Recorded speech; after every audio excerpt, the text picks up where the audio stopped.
Gamiti ani sheekota ustaazota galateeffachuun barbaada waan an dubbadde na dhaggeeffattanii warri na galateeffattanii namoota gurguddaa biyya keessaa is argeera ulfin argadha an isin na galateeffachuun na kabajuun suni amma makkan isin kabajaa jiru immoo anaaf rabbitu beeka jechuukooti namni waan facaase haammatan jedhu sakan yeroon finfinnee ture tokko Sheikh Muhammad Saalaa jedhamu muftiidha nama galamsooti Somaaliyaa keessa yeroo dheeraaf turan rabbi rahmata godhuuf hamma jiranii dadhabaniiru finfinneetti mana isaanii baay'eetti deddeebi'aan ture yeroo deddeebi'u kana akkuma ijoollee isaaniitti na kabaju aqees nan bulaa achi na nyaadhaa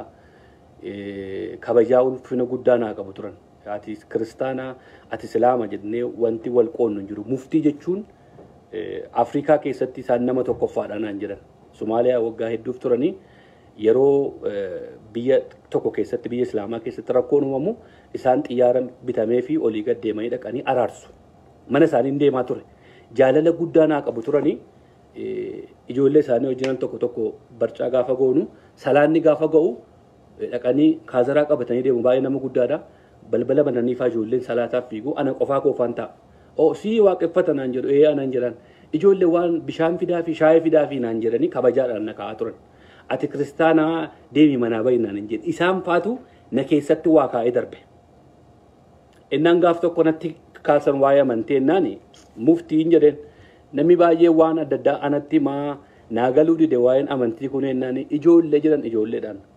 quraana afaan oromootiin barreeffame bitaa kennaa fi gurbaa kan akka obboleessa keessaniitti ilaalaa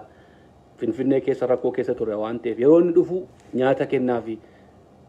Oromoo akka keessaniiti jedhanii ijoolleetti manee jiru akka tasaa ta'e quraana sana kan afaan Oromoon barreeffame argachuu hin dandeenye jaalala sanatu na keessa ture namooti baay'een gaafa muftii jedhuun beektu taata nama isaan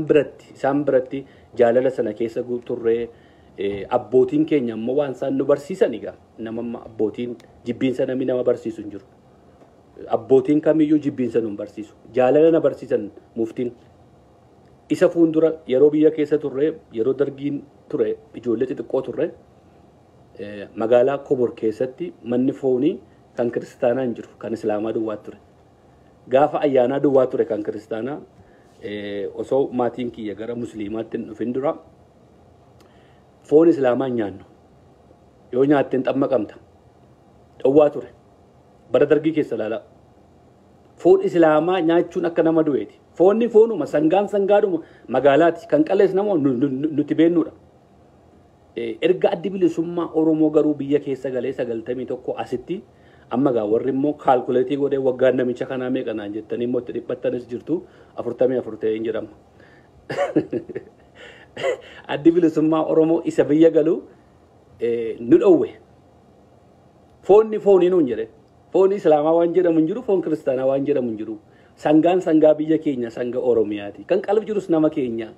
kanaafi isa kanaan dura ati islaama ati kiristaana jedhanii addaan nu baasan sana nurraa cabsee sirba nu oofaatu dhufee nurraa cabsee kanaafi abbootiin keenya kana nu barsiisanii kana baranne abbootii keenyarraa amantiin akka wal kabajnu baranne kashalabbeen iddoo adda addaa keessa hin jirti kanaafi corroqisuun akkuma dhufee yaa'u wantoota namoonni kakka'anitu keessa nama madeessa waan ta'eef gara fuula duraatti waan akkasii kana maal gochuu qabna rakkoon har'a uumame boris uumamuu danda'a iftaanis uumamuu danda'a maaliif namoonni rakkoo okkora uuman namoonni bitaman namoonni saba kan addaan diiguu barbaadan addaan nu qooduu barbaadan har'as jiru boris hin dhalatu garuu nuti wal hubachuu qabna rakkoo sana duwwaa irratti xiyyeeffannee rakkoon sun furmaata akka argatu irratti hojjechuu qabna malee wal madeessuun gaarii miti waan waggaa meeqa garaa keessaa qabnu waan waggaa meeqa itti rakkachaa turre namni garaa keessaa waa qabu yeroo hundumaa namni dubbii nyaatu fuulli isaa gammachuu